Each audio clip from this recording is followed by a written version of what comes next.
Welcome to the Caddo Convos, the podcast that explores the vibrant community of businesses thriving in Caddo Office Reimagined. We're here to shine a light on the incredible entrepreneurs and professionals who make the most of our private offices, co-working spaces, and day office rentals in the Dallas-Fort Worth suburbs. Join us as we share their stories, celebrate their successes, and dive into the benefits of working in a space that's close to home but offers so much more than working from home. Let's get started with today's conversation. Joining me today on the Caddo Convos podcast is Kim Drees with the Drees Team. Kim, thanks for joining me in the studio today. Thanks for having me. Wonderful. I want to know all about your business. So let's talk about your business, the Drees Team, and what you do for your customers. Okay, the Drees Team is a real estate company, residential. My husband and I I'm the founder, and it's just two of us.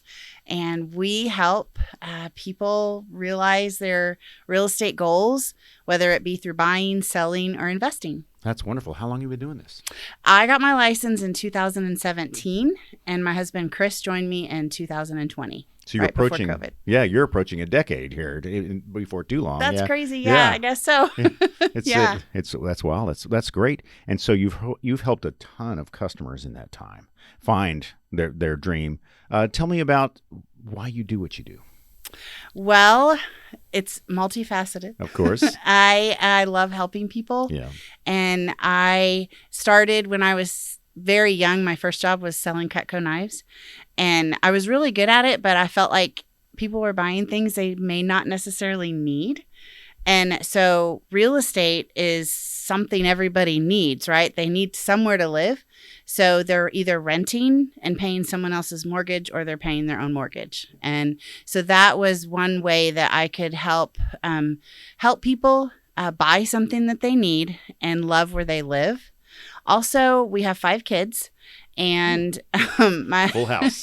Full house. Yeah. And when my husband was a pastor for 9 years, there were times we could barely feed our kids. And so this was an avenue to help us feed our kids and be able to raise them. Yeah. afford to raise them. Those two definitely go hand in hand. Yeah. So just financial ability to help ourselves and help others. When you're renting, you're never going to pay off that monthly living expense. So hopefully, eventually, you'll have that mortgage paid off, and then you won't have that overhead to stress you. And in your, like I said, nearly a decade of service in this industry, you've seen a lot of change.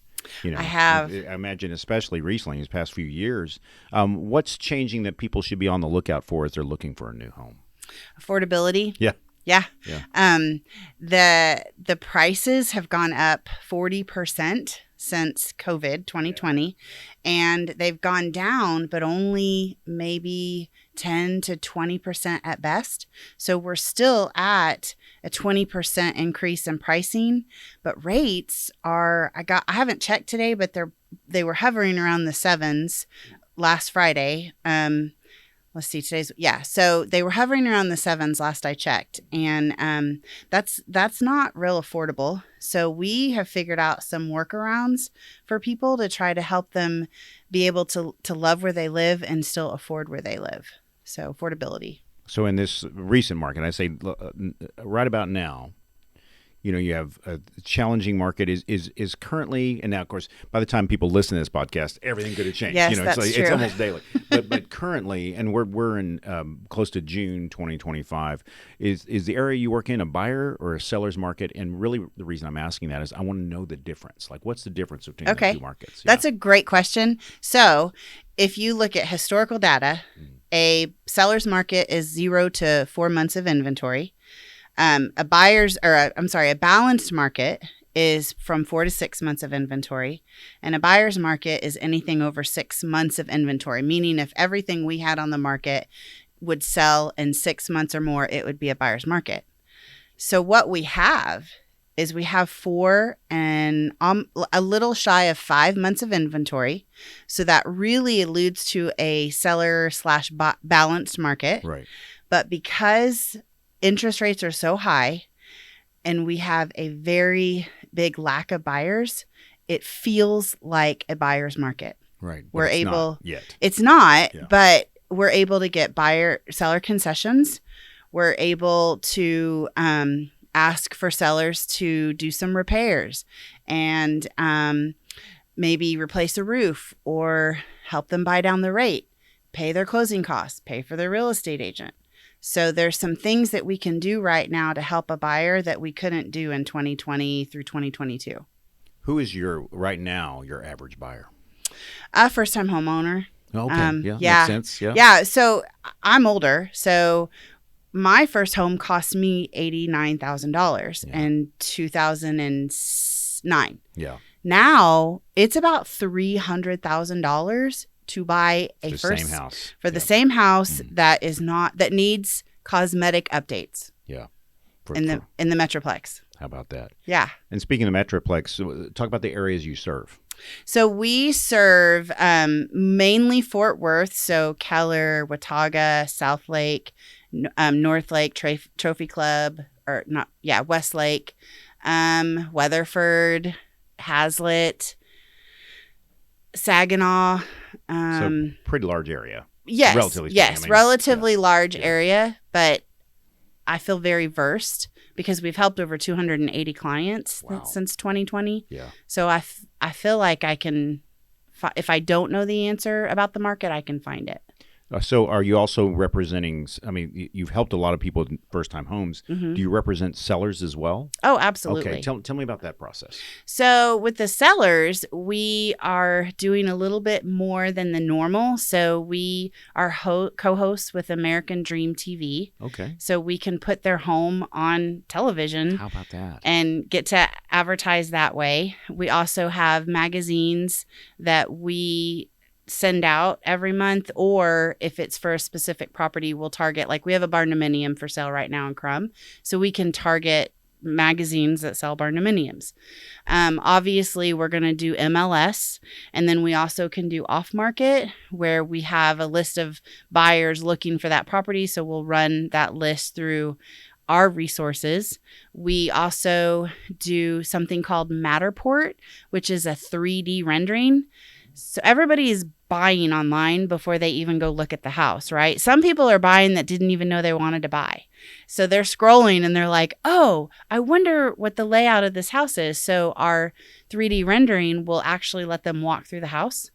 So that's some of the ways that we help sellers get their product out there. We also market to Facebook Marketplace, like Californians moving to Texas, like places like that. Our biggest relocators are like New York, California, the coasts. The coast, and then some Florida. Yeah. So we spend a lot of time making sure we understand where people are buying from and why they're moving to Texas, where they're moving from, so that we can market to those people.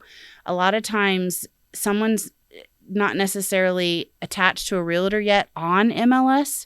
So even though those properties are syndicated to like Zillow, Realtor.com, Homes.com, they're not like streamlined through MLS. So we have to kind of think outside the box on how to get that property out to a potential buyer. So you mentioned several things here for people who don't know anything about your industry. You mentioned MLS. Mm-hmm. So my next question is going to be around the old school stuff, which I imagine MLS has been around for a long time. But then you also mentioned new technology like Matterport. So first, let's define MLS. Multi-listing service. Okay, and that's something I imagine that's common in your industries. That's what you look into. What is it exactly? So it is a syndicated platform where every single licensed real estate agent will put a listing that they have for sale. So it's a central hub for all of this information that you all refer to and refer each other to. Correct. To make sure the information is accurate. It's the quickest way to get the property out to the masses. Okay, terrific. What is Matterport and how do you employ it? So it's like a dollhouse rendering of the house, the actual house. So we partner with Homes.com, and they come and they actually do the walkthrough of the rendering, and then we're able to tie that into the listing. Oh, cool. So that if somebody wants to see where the bathroom, like where the primary bedroom is in relation to the other bedrooms. Some people like a split floor plan. You're able to walk through the house and kind of get a feel for it that way. So it's like a Google Earth, but for Kinda. the inside of the house, Yeah. it's a pretty high quality rendering. Yes. You know, you yes. can almost walk through it virtually. Exactly. Or you can walk through You it virtually. can. Yeah. You can literally walk through That's it. pretty impressive. Yeah. Every industry is affected by AI and these other technologies. How are you seeing this emergence of these generative AI tools affecting your business? Well, they're useful. Yeah, tools is the operative word, right? Yeah. I can write a much better description of the property now. I don't let ChatGPT write it all, but it gives me some better words and ideas to make it a better description. And I'm not good with all the lingo. You probably know the lingo better, but a lot of the websites syndicate, they pull words out of descriptions. So we can use ChatGPT to tell us, hey, how are people searching? Are they searching our lakefront property, or are they searching for 4-bedroom home with an office? So those are things that we can use ChatGPT to help us, and then put that into the description so that it will what's the word? Target, right? For lack of a better word, Sure. It's going to target that buyer because the AI watches what we do and what we look up. So, that person wants a lakefront property, so then they're going to go look for properties that are that have a lakefront, and they're going to literally send them to that buyer. Yeah. So with us partnering with someone like Homes.com that is using AI to our benefit to help push that home out to a buyer that's looking for it, the chances of selling the home quicker increases. Sure. So we don't look at AI as something scary. We look at it as a great tool to shorten our time, to be able to reach more people. And be more concise. Yeah, refine our services. Exactly. That's terrific. So why did you choose Caddo to make your kind of home base or part of your business? So we live 10 minutes down the street. So Terrific. Location. Yep. And we love the idea of being in a building with other small business owners. So we can utilize their services and they can utilize us.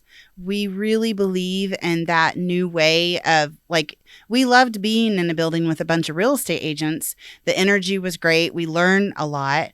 But now we have someone like you that is in the media industry, or there's a doctor in here, or there's someone that does finances in here. Those are all services that our homeowners are looking for. And we can meet you guys, and we mastermind a month. I think every month we have a little potluck get together. We can meet people and just be able to help each other's businesses grow.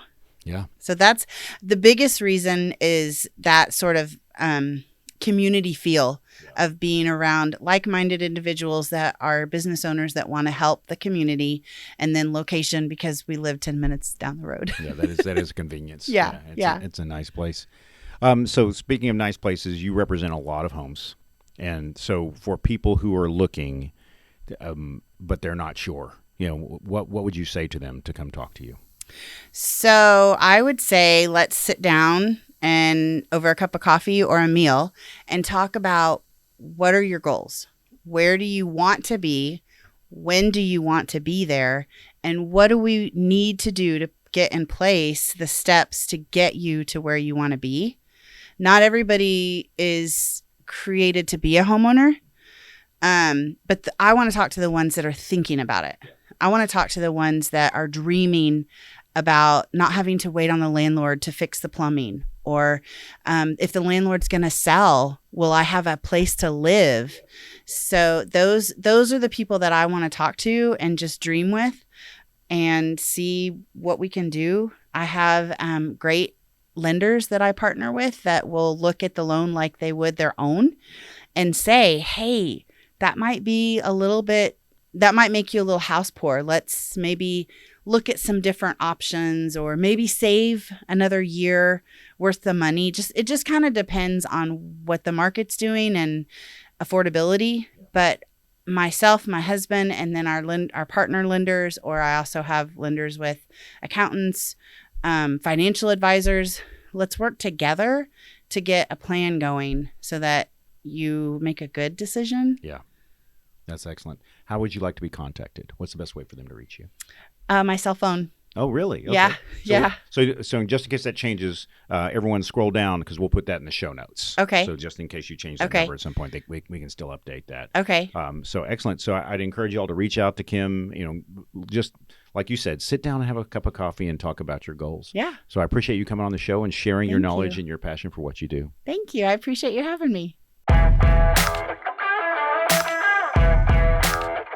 Thank you for joining us today on the Caddo Convos podcast. A huge shout out to our incredible network of members for making our community vibrant and supportive. If you're looking to boost your productivity and reduce the isolation of working from home, consider joining us at Caddo Office Reimagined. Our spaces are designed to meet your evolving needs, support remote work, and foster a sense of community that's hard to find at home. Whether you're a startup aiming for growth, a freelancer seeking a professional setting, or a company looking to optimize resources, Caddo offers a perfect blend of flexibility and innovation. By joining us, you'll be a part of a dynamic business ecosystem that helps you thrive. For more information, visit caddooffices.com. Thanks for listening, and we'll see you next time on Caddo Convos.